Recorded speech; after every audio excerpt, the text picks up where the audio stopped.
আজকে গিয়েছিলাম মাংস বাজারে, তো কী কিনে আসলাম আপনাদের সাথে শেয়ার করছি।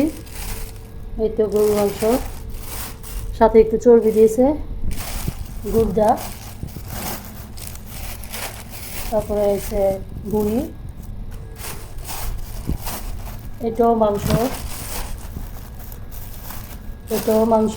গরুর মাংস। মোট 10 কেজি গরুর মাংস নিলাম। এখানে বড় চিংড়ি নিলাম, এখানে ছোট চিংড়ি,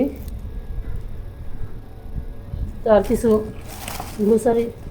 গ্রোসারি শপিং করলাম। একটা বক্স নিলাম, বাসায় টিস্যু শেষ, একটা টিস্যু নিলাম।